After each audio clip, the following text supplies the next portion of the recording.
자, 오늘 이사야서 61장이죠. 61장 짧은데요. 준비하다 보니까 2장까지 안 가고 한 장만 하면 될 것 같네요. 자, 오늘 61장은요. 그리스도의 기름 부음이라는 제목을 붙여봤습니다. 왜냐하면 61장 1절부터 내게 기름을 부으셨도다라는 표현이 나오죠. 예수님께서는 기름 부음 받으신 분이에요. 자, 기름 부음 받았다. 기름 부음 받는 건 누굽니까? 구약에서는 제사장이나 왕이나 선지자 이런 분들이 이제 기름 부음을 받습니다. 그들의 기름 부음 받는 목적, 이유가 무엇입니까? 하나님의 일을 수행하기 위해서입니다. 자, 읽습니다. 61장 1절부터 3절까지. 주 하나님의 영이 내게 임하셨으니 이는 주께서 내게 기름을 부으사 온유한 자에게 기쁜 소식들을 전파하게 하셨습니다. 그가 나를 보내심은 마음이 상한 사람들을 싸매고 포로된 자에게 자유를, 갇힌 자에게 감옥이 열림을 선포하며 주의 기뻐 받으시는 해를 선포하고 우리 하나님의 복수의 날을 선포하며 모든 슬픈 자를 위로하고 시온에서 슬퍼하는 자들을 정하여 그들에게 제 대신 아름다움을, 슬픔 대신 기쁨의 기름을, 무거운 영 대신 찬양의 의복을 주어 그들로 주의 심으신 의의 나무들이라 불리게 하여 주께서 영광을 받으시려는 것이라. 기름 부음 받으신 예수님께서 어떠한 일을 하시는데 그분의 사역을 쭉 언급한 거예요. 말하자면 기름 부음 받으신 이유를 쭉 설명하는 거죠. 하나하나 나열되어 있습니다. 자, 말씀드렸던 것처럼 예수님은 기름 부음 받으신 분이에요. 일단 그리스도라는 말 자체가 기름 부음 받은 자라는 말이죠. 기름 부음 받은 자라는 뜻이 이제 그리스도라는 말인데, 구약적 용어로 말하면 메시아라는 말이죠. 히브리어로는 메시아, 헬라어로는 그리스도. 어쨌든 예수님은 기름 부음 받으신 분이기 때문에 당연히 예수 그리스도십니다.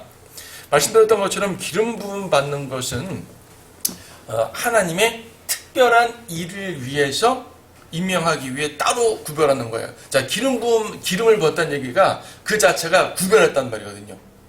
일반 모든 것보다 특별하게 구별하는 것이 이제 기름 부음 받은 거예요. 그래서 이제 구약 성막에서 레위인들, 그러니까 이제 그 제사장들 말입니다. 아론과 그의 아들들에게는 기름을 부어가지고 분리하는 겁니다.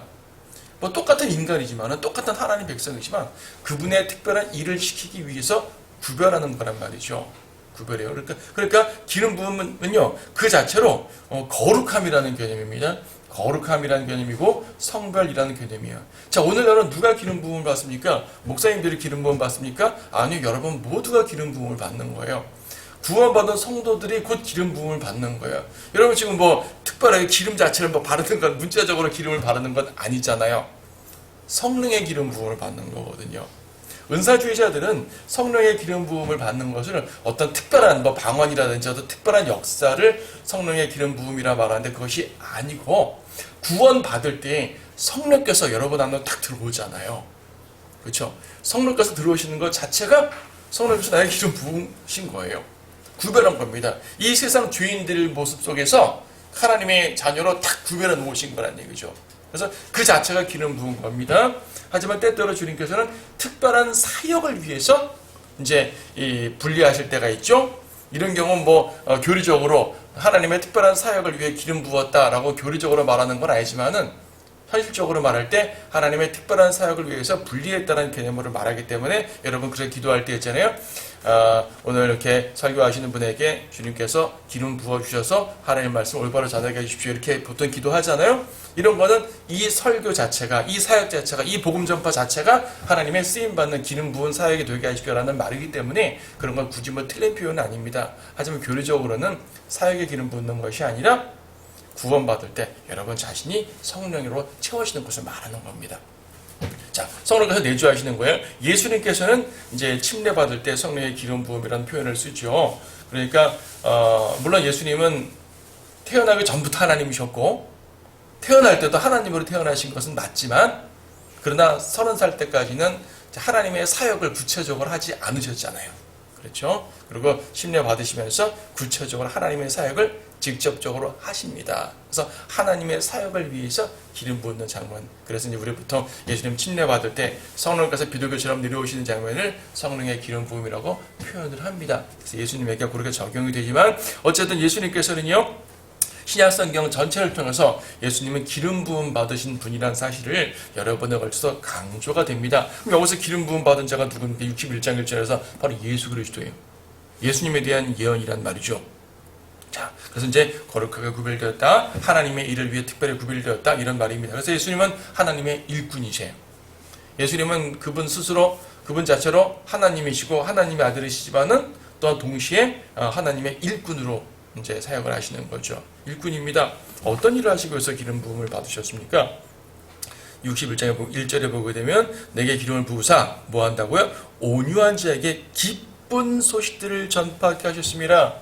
기쁜 소식들. 여기서 온유한다는 것은 단지 마음에 착한 사람 그런 개념이 아니라 이 말씀을 누가복음 4장에서는 가난한 자들에 관한 표현으로 바꿔서 인용을 하고 계시요.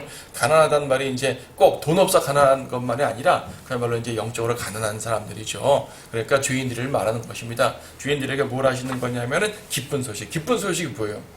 복음이잖아요. 그렇죠? 기쁜 소식이 복음입니다. 자, 복음을 전합니다. 예수님께서는 그분의 전 사역을 통해서 3년 반의 전체 사역을 통해서 복음을 전했잖아요. 그 복음의 내용을 우리가 지금 이제 교리적으로 말해서 은혜의 복음이니 천국 복음이니 구분해가지고 교리적 설명을 하겠지만 그건 둘째 치고 어쨌든 그분은 복음을 전했어요. 복음이라는 게 무엇이냐면 복된 소식인데 기쁜 소식인데 뭐가 기쁜 소식이에요? 여기 나와 있는 것. 마음이 상한 자들을 싸매는 거. 마음이 상해 있는데 상처가 팍팍 났는데 상처를 싸매주는 거예요. 얼마나 기쁜 소식이에요. 아무도 내 상처를 싸매주지 않았다고요. 그런데 예수 그리스도께서 오셔서 나에게 상처를 싸매주시고 이제 치유해 주신다는 얘기죠. 기쁜 소식 아니에요? 되게 기쁜 소식입니다. 포로된 자에게 자유를, 갇힌 자에게 감옥이 열림을 선포하고. 여러분 감옥에 갇혔어요. 감옥에 갇힌 사람한테 가장 좋은 소식은 뭡니까? 가장 기쁜 소식이 뭐예요? 감옥에 있는 사람한테 자, 종신형 선고받았어요. 가장 기쁜 소식이 무엇이죠? 당신은 석방입니다. 그거보다 좋은 소식이 어디 있어요? 좋은 소식입니다. 자, 그런 좋은 소식들을, 그러한 복음들을 전하신다는 얘기입니다. 자, 근데 그런 복음들을 한번 쭉 이제 보자는 얘기예요. 이제 누가복음 4장 18절, 21절 보게 되면 우리가 그리스도의 생애 시간에도 다뤘던 것 같은데 예수님께서 이제 초기에 사역 초기죠. 나사렛으로 가가지고 안식일날 회당에 들어가셔서 회당에서는 이제 남자들이 이제 비치된 성경들을 펴서 읽거든요. 마침 이사야서 요 장면을 딱 읽으신 거예요. 읽으시고 이제 2절의 중간 부분까지 읽으신 다음에 오늘 이 말씀이 너희에게 이루어졌느니라 그랬단 말입니다. 그러니까 주님께서 오셔서, 그러니까 예수님께서 오셔서 복음을 전파한다는 그 예언인데 예수님께서 그 말씀을 딱 읽으시고 오늘 이 성경이 너희에게 이루어졌느니라. 그 말은 뭐예요? 이 성경 말씀에 예언된 그분이 왔다 그 말 아니에요. 자기 자신이 왔다. 메시아가 왔다. 너희들이 메시아 기다리고 있었지. 내가 드디어 왔어. 이제 나 믿으면 돼. 내가 복음을 전파할 텐데 내가 전하는 걸 믿으면 돼. 라고 말씀하시는 거죠. 보세요. 마음이 상한 사람을 싸맨다는 말을 썼는데 이게 단순하게 상한 감정의 치유 뭐 그런 것이 아닙니다. 여러분 마음이 상한 자라고 말하면 여러분 감정이 상했다, 뭐 이렇게 마음이 불편하다, 마음이 낙심돼 있다, 좀 슬프다, 뭐 이런 표현으로 이해를 할 수가 있잖아요. 근데 그런 것만을 말하는 건 아닙니다. 여기서 마음이 상했다는 말은요, 죄로 상한 마음을 말하는 거죠. 죄로 상한 마음을 치유한다는 얘기는 무슨 말입니까? 여러분 죄로 상한 마음을 무엇으로 치유해요? 죄로 상한 마음은 치유할 수 있는 방법이 없습니다. 죄로 상한 마음에 연고를 바른다면 예수 그리스도의 피밖에 없어요. 예수님의 피를 막 비유를 하자면 말입니다. 예수님의 피를 바르는 거죠. 예수님의 피로 말미암아 그 상한 마음의 치유가 되는 거예요. 그렇죠. 단순한 심리적 치료가 아니라니까요. 뭐 정신과에서 하는 어떤 심리 상담센터에서 하는 그런 치유를 말하는 것이 아닙니다. 예수 그리스도의 보혈로 말미암아 우리의 죄로 상한 모든 심령들을 다 씻어주시는 겁니다. 바로 주님께서 피를 흘리셔야지 가능하다는 말씀이죠. 예, 용서입니다. 죄를 치유하는 것은요, 십자가 용서밖에 없어요. 사람들이 수많은 죄를 집니다. 그걸 어떻게 없애죠? 저는 죄를 많이 지었는데요, 어떤 것으로도 없앨 수 없을 것 같아요. 왜 없어요? 예수님의 보혈은 없앨 수가 있단 말입니다. 대신 저는 별로 죄를 지은 게 없기 때문에, 몇 개 안 지었기 때문에 굳이 보혈이 아니더라도 제가 열심히 살면서 좀 이렇게 없어지겠죠? 안 된단 말입니다. 아무리 적은 죄도 그리스도의 보혈이 아니면 씻을 수가 없다는 얘기죠. 그리스도의 보혈밖에 없어요. 용서밖에 해결책이 없다는 얘기입니다. 죄를 치유하는 것, 십자가의 용서밖에 없어요. 포로된 자에게 자유를 주시고 갇힌 자에게 감옥이 열린다. 이걸 선포하는 겁니다. 예, 주님 그걸 선포했죠. 뭘 선포했습니까? 자유를 선포하셨어요. 자유를 선포하셨어요. 여러분 누가복음 4장 말씀 보세요. 같은 말씀이지만 약간 바꿔 이동도 하긴 했죠. 자, 누가복음 4장에서 예수님께서 말씀하셨습니다. 4장 18절 마음이 상한 자를 지극히 하시며 포로들에게 구원을 선포하고 눈먼 자를 보게 하고 짓밟힌 자들을 해방시켜주고 주의 기뻐 받으신 해를 전파하게 하심이라. 자, 짓밟힌 자를 해방시켜주면 됩니다. 포로들에게 구원을 선포한답니다. 자, 이사야랑 같은 말이죠. 자, 예수님께서 이 말씀을 하셨을 때 사람들은 단순하게 성경을 읽는 줄 알았습니다. 이사야에서 읽으니까 저런 말씀이 있었어. 근데 예수님께서 그 뒤에 뭐라고 그러셨다고요? 이 말씀이 21절 이 성경이 오늘날 너희 귀에 이루어졌느니라 그랬습니다. 그러면 아니 지금 우리에게 무슨 갇힌 자에게 해방을 선포하는 건가? 우린 갇힌 적이 없는데, 우린 감옥에 갇힌 적이 없는데 저게 무슨 말이야? 예수님 당시에 나사렛 회당에 있던 유대인들이 어디에 갇힌 적이 있습니까? 없잖아요. 근데 주님께서는 해방시키신대요. 무슨 말입니까? 여기서 갇혔다는 것은요, 죄의 종으로 갇혔단 말입니다. 죄의 노예로 갇혔단 말이죠. 죄의 포로예요. 마귀의 노예예요. 마귀가 우리의 주인이었고요. 우리는 결과적으로 지옥이라는 영원한 감옥에 들어가겠지만, 지옥, 감옥이잖아요. 그렇죠? 지옥이라는 감옥에 들어가겠지만 현재 세상에서도 영적으로는 이미 갇혀있는 상태가 되어 있는 거죠. 그런데 그러한 갇힌 자들을 풀어준단 말입니다. 주님께서 십자가 죽으셔야지 풀어주는 거죠. 아직은 죽지 않으셨어요. 무슨 말입니까? 선포하는 거죠. 복을 전파한단 말입니다. 자, 내가 너에게 풀어줄 거야. 그렇죠? 십자가 이후에는 우리는 선포하는 거죠. 그리스도의 말씀을 통해 선포합니다. 자, 주님께서 죽으셨기 때문에 여러분에게 옥문이 열렸습니다. 자, 나오세요. 선포하는 거예요.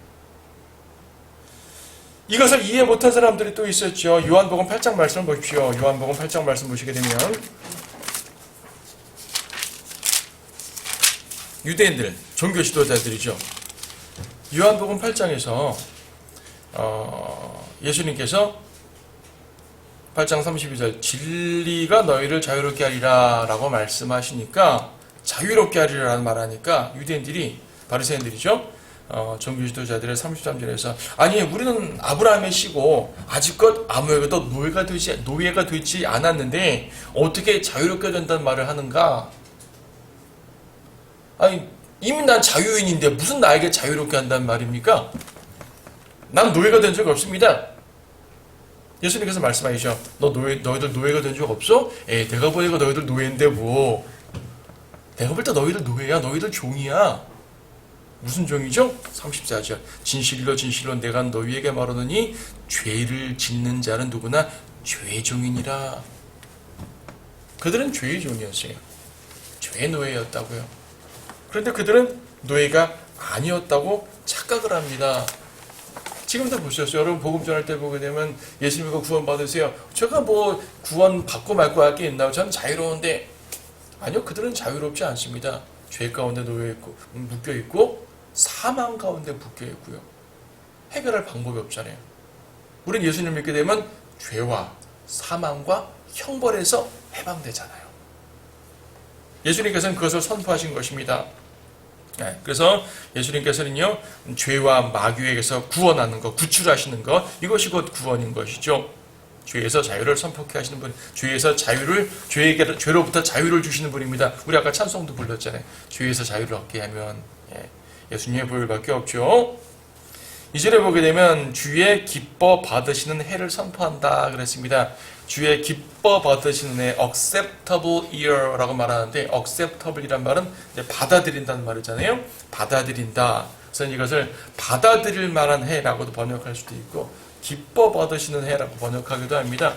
억지로 받기 싫은데 억지로 받는 것이 아니라 좀 기꺼이 받으시는 거기 때문에 이렇게 표현을 합니다.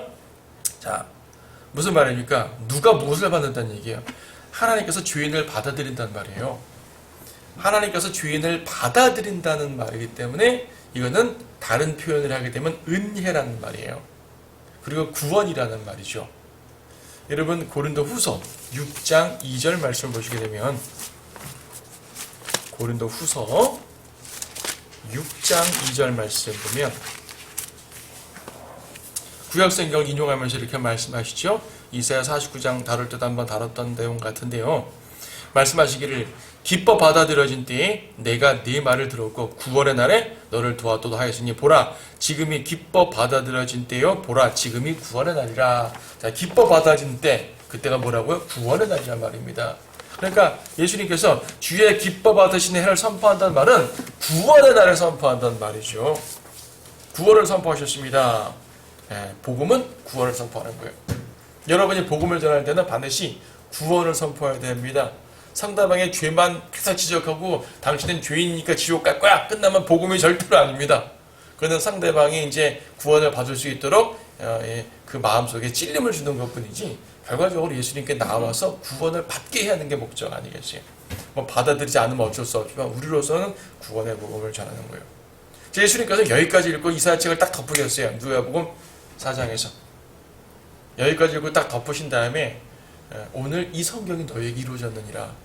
그럼 뒷부분은 뭐예요? 뒷부분은 아직 안 이루어졌단 말이죠. 그렇잖아요. 뒷부분까지 다 읽고 나서 오늘 이루어졌다라고 말하면 다 이제 해당되는 말인데 여기까지만 딱 굳이 2절 중간에 물론 당시에는 절구분되지는 않았습니다. 2절 중간까지만 딱 읽고 책을 딱 덮은 다음에 이 성경이 너에게 이루어졌다. 그럼 뒤에는 아직 안 이루어졌다는 얘기잖아요. 아닌 게 아니라 그 뒷부분은 뭡니까? 우리 하나님의 복수의 날을 선포합니다. 초림 때 복수의 날을 선포하지 않았잖아요. 여러분 구원의 날과 복수의 날. 자, 기뻐 받으시는 해가 구원의 날이라 그랬죠? 자, 그럼 구원의 날과 복수의 날이에요. 한마디로 이제 대조되는 게. 예수님께서 오셔서 구원과 복수를 한꺼번에 행하지 않으세요. 물론 예수님의 사역 자체는 구원과 복수가 포함됩니다. 구원도 그분의 사역이고 복수도 그분의 사역이에요. 하지만 복수는 당시에 행하지 않으셨어요. 복수는 언제 행하십니까? 재림 때 행하시죠. 재림 때. 엄청난 복수입니다. 심판이요, 심판. 죄인들을 심판하시는 건데 특히 복수라고 표현하는 것은 이스라엘 백성을 괴롭혔던 이방인들에 대한 복수, 또 성도들을 괴롭혔던 그 죄인들에 대한 마귀에 대한 복수란 말입니다. 그래서 복수의 날이라는 표현을 씁니다. 63장 4절 다음 주에도 보겠지만 63장 4절을 보더라도 이는 복수의 날이 내 마음속에 있고 내 구속의 해가 오기 때문이라고 말씀하십니다. 복수의 날. 그렇죠. 주님 재림하실 때 이방에게 마귀에게 죄인들에게 복수하십니다. 심판은 심판이 돼 굳이 복수란 개념을 쓰는 이유는 뭐라고요? 하나님께 대적했기 때문에 하나님의 성도들을 괴롭혔기 때문에 그런 걸 갚아주시는 겁니다. 이 시대에도 하나님께서 성도들의 이 신원을 들으시고 탄원을 들으시고 개별적인 복수를 행해 주실 때가 있죠. 항상 성도들이 억울하게 당하도록만 놔두시는 건 아니니까 개별적으로는 가능하지만 집단적으로 이 세상 전체에 복수하지는 않잖아요. 오히려 초림 때 주님께서는 복수를 하시는 것이 아니라 억울하게 고난을 당하셨죠.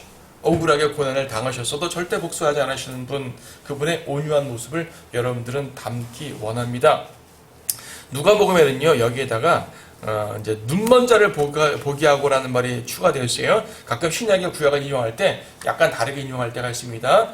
그건 변개시킨 것이 아니라 이제 신약 기록자들이 목적상, 신약 기록의 목적상 특별한 말들을 추가하거나 빼거나 바꾸는 경우가 있는데 역시 성령께서 인도하시는 그러한 장면들입니다. 누가복음에서는 눈먼 자를 보게 하고라는 말이 추가되어 있는데 이건 예수님이 실제적으로 소경 치유하셨잖아요. 실제적인 치유 사역을 말하기도 하지만 동시에 또 뭐냐면 영적인 견지에서 말할 때 뭐예요? 흑암에 앉은 백성에게 광명을 주신다는 말씀이죠. 구원 자체가 그렇습니다. 구원 자체가 흑암에 있는 자들에게 광명을 주는 거예요. 지금 왜 찬송가도 제가 설명드렸잖아요. 광명을 얻었네 나 같은 죄인 살리시나 할 때 그 찬송이 원래 영어 가사가 뭐라 그랬어요? 원래는 이제 소경이었는데 이제 빛을 얻었도다 그 가사라 그랬죠. 이 말씀입니다. 광명을 얻었습니다. 자, 복수에 대한 설명 드렸고요. 그러니까 이제 2절의 앞부분까지는 초림에 대한 사역이고 2절의 뒷부분부터는 3절까지 재림사역이겠네요. 그렇죠? 그래서 복수는 재림사역인 거 확실히 알았고요. 모든 슬픈 자를 위로하고, 아니 슬픈 자를 위로하고는 굳이 재림 갈 거 없이 초림도 해당되지 않아요? 왜냐면 1절에도 마음이 상한 자들을 싸맨다는 말을 했으니까 같은 표현 같은데, 표현만 좀 다르지 같은 내용 같은데, 그렇죠? 그러면은 이거는 다시 또 초림으로 가는 건가? 한 구절에 초림, 재림, 초림 왔다 갔다 하는 건가? 그런 말이 아니고요. 슬픈 자를 위로하는 거는 초림, 재림 관계없이 그분의 성품적인, 총체적인 사역입니다. 초림 때에도 슬픈 자를 위로하신 거 맞지만요. 재림 때에 복수하심으로 말미암아 하나님의 백성들, 억눌렀던 하나님의 백성들을 위로하는 것도 되잖아요. 특히 이스라엘 백성들을 위로하십니다. 자, 그래서 그런 표현으로 적용할 수가 있어요. 3절에서 보게 되면 시온에서 슬퍼하는 자들을 정한다 그랬죠. 그래서 그들에게 재 대신 아름다움을, 슬픔 대신 기쁨의 기름을, 무거운 영 대신 찬양의 의복을 주어. 여러분, 이 구절 자체는요, 여러분에게 적용해도 관계가 사실 없어요. 초림 때에 여러분에게 적용해도, 십자가의 은혜로 적용해도 사실 큰 문제는 없습니다. 우리가 구원받으니까 여러분 재 뿌리고 고통, 그쵸? 고통받을 때 재를 뿌린다고 구약에 그러잖아요. 재 대신 아름다움을 주셨잖아요. 슬픔 대신 기쁨을 주셨습니다. 여러분 그렇지 않습니까? 무거운 영 대신 찬양의 의복을 주었습니다. 얼마나 기뻐요? 주에 심으신 나무처럼 든든하게 된대요. 여러분에게 적용된다고 하등 문제될 게 없습니다. 초림에 적용된다고 문제될 게 없습니다. 하지만 문맥적으로 이 말씀은 누구에게나 말합니다. 시온에서라. 3절 시작해서 시온에서. 시온이 어디예요? 예루살렘이잖아요. 그래서 이제 이 말씀에 이제 이 문맥적인 적용은 이스라엘에게 적용되고 재림 때 이스라엘 회복에 적용됩니다만은요. 그 내용 구체적인 하나하나를 보게 되면 우리가 은혜로 받기에 부족함이 없어요. 그래서 이사야서는 그래요. 이사야서를 공부하다 보게 되면 여러분 자주 느낄 거예요. 아, 교리적으로 이 말은 재림에 대한 말이구나. 교리적으로 이 말은 이스라엘에 대한 말이구나. 딱 구분을 됩니다. 하지만 이스라엘에 해당된다고 내가 은혜 받지 못할 만한 내용들이 또 아니에요. 주님께서 이스라엘만 그러면 이렇게 재 대신 기쁨을 주고 아름다움을 주고 우리에겐 재 대신 기쁨 안 준단 말입니까? 그런 거 아니잖아요. 주님의 성품, 주님의 사역, 포괄적인 사역을 다 포함되는 말이니까 여러분들 이런 말씀을 보면서 아, 그래, 주님께서 우리에게 주신 이 은혜가 참으로 크구나 라고 여러분들은 이제 받으시면 되는 겁니다. 그래서 이제 주에 심으신 의의 나무가 된다고 합니다. 이스라엘은 항상 어땠습니까? 이스라엘은 항상 잎만 무성한 무화과 나무였어요. 그렇죠? 잎만 무성한 무화과 나무였고, 이사야서 5장에 보게 되면은 이제 하나님께서 좋은 포도 열매를 맺기 위해서 좋은 포도나무를 심으셨는데 그들이 야생 포도를 냈다 그랬잖아요. 예. 그러니까 하나님 뜻에 맞지 않는 가짜 열매들만 냈다고요. 하지만 이제 이스라엘은 하나님이 심으신 온전한 나무가 돼가지고 의의 나무가 돼가지고 열매 가득 맺는 그러한 이제 민족으로 회복이 되겠지요. 우리 각자 성도들도 주님의 강가에 심겨져서 영적 견지를 말할 때 주님의 강가에 심겨져서 뿌리를 깊이 성령의 물에다 딱 내리게 되면 우리에게 다달이 아름다운 열매들 30배, 60배, 100배의 열매들로 맺어서 주님께 영광 돌린다. 여기 그렇죠. 주께서 영광을 받으시라는 것이라. 우리가 열매를 맺으면 주님께서 영광 받으십니다. 이스라엘이 열매를 맺으면 주께서 영광 받으십니다. 예수님께서 기름 부음 받으신 것은 바로 그러한 사역, 그러한 것들을 이루기 위한 목적이었습니다. 궁극적으로 하나님께 영광 돌리기 위해서죠.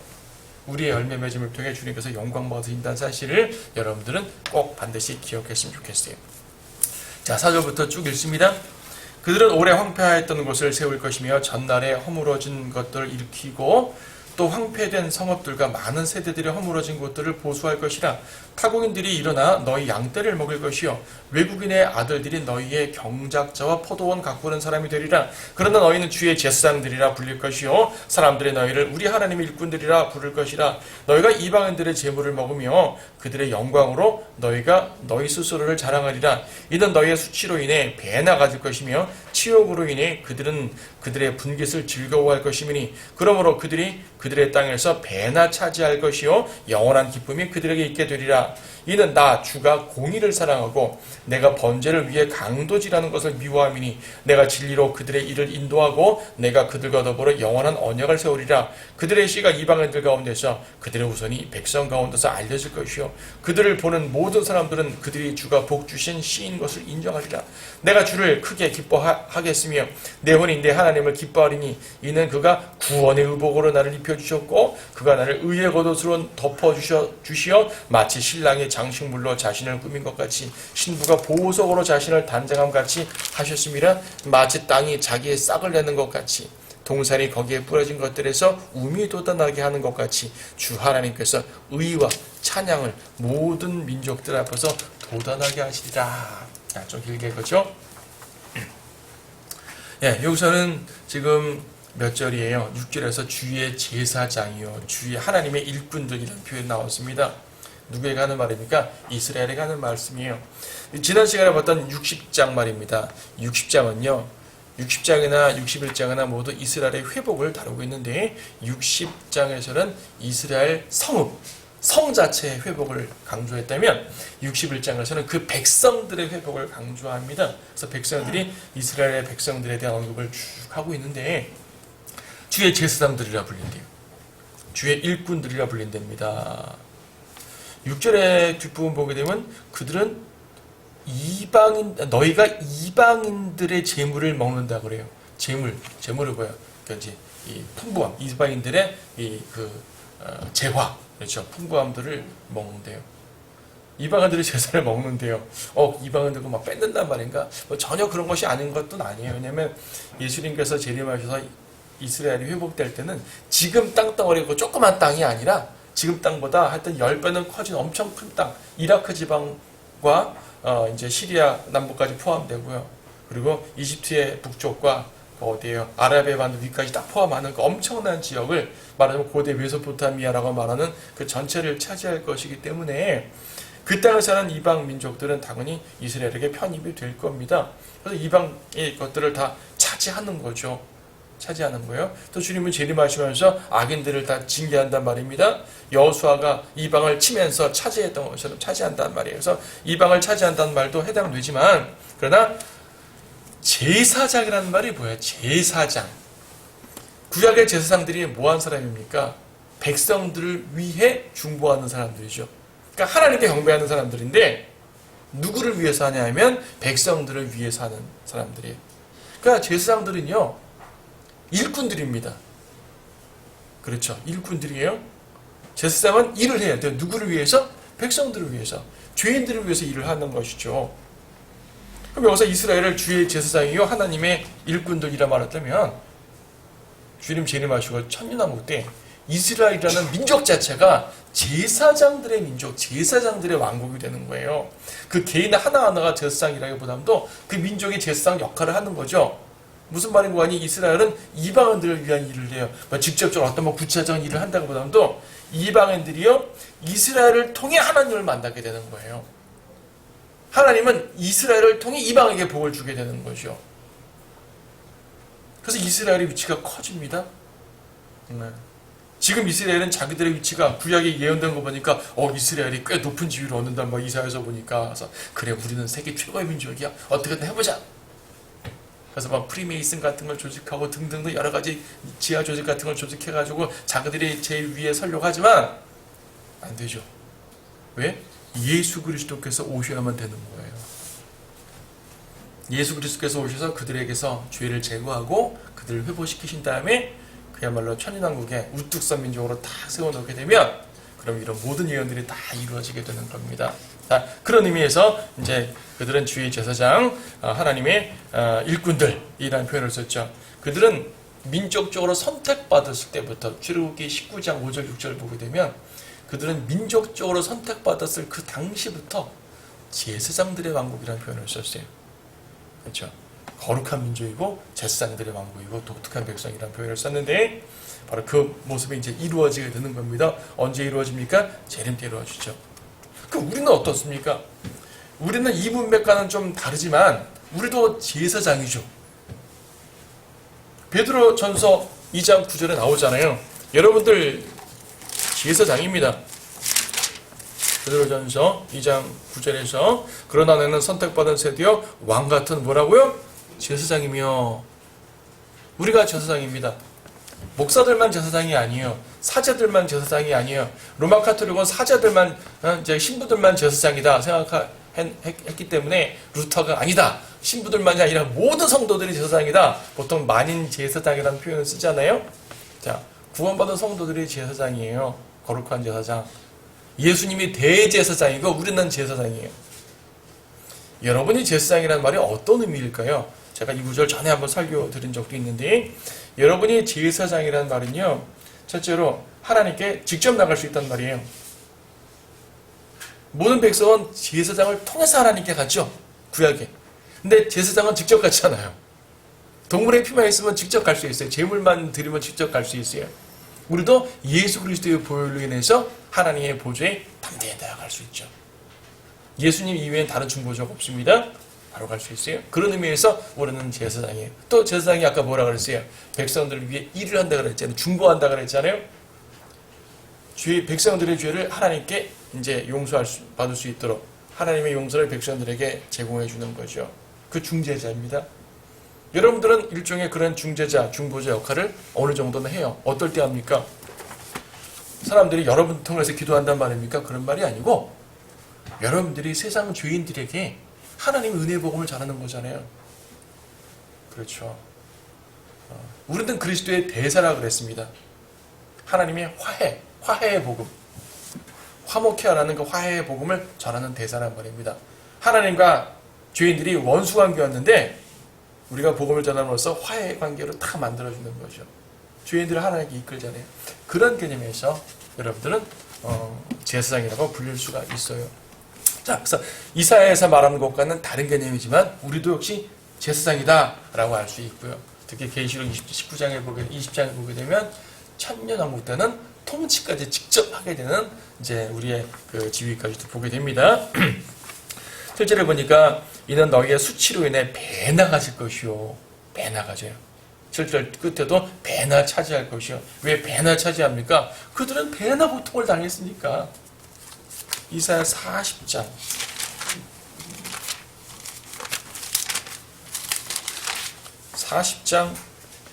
1절 2절 너희는 위로하라. 너희는 내 백성을 위로하라. 너희 하나님이 말하노라. 너희는 예루살렘이 다정하게 말하면 그녀에게 부르짖으라. 그녀의 싸움이 다 되었고 그녀의 죄악이 용서받았나니 이는 그녀가 그녀의 모든 죄에 대하여 주의 손에서 어떻게 받았다고요?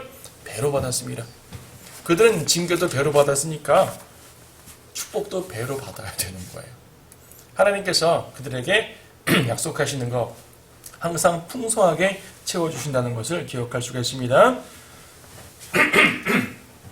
그래서 이방 지역들을 차지하고 이방의 재물도 먹는다고 말했죠.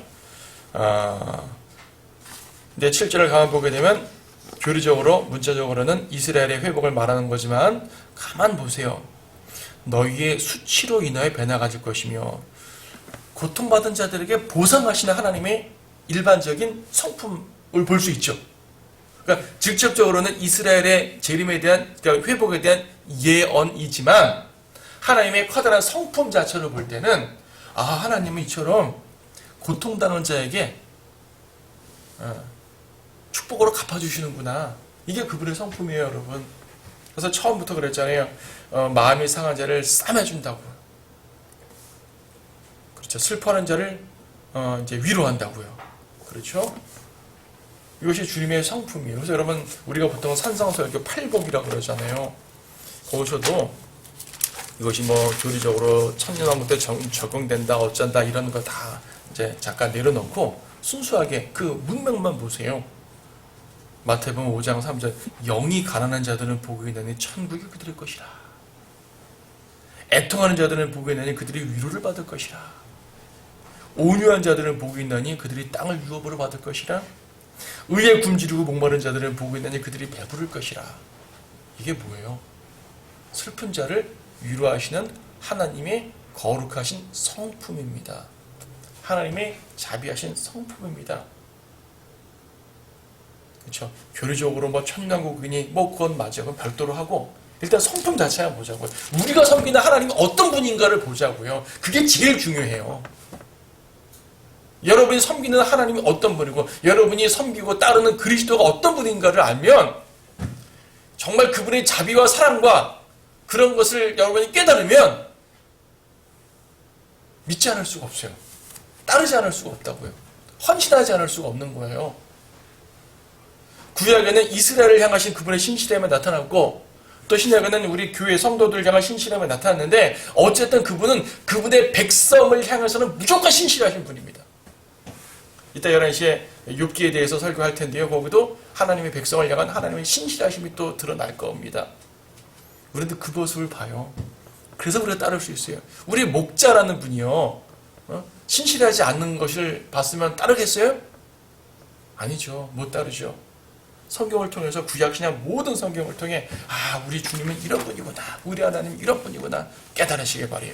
그래서 주님을 정말 적극적으로 따랐으면 좋겠습니다.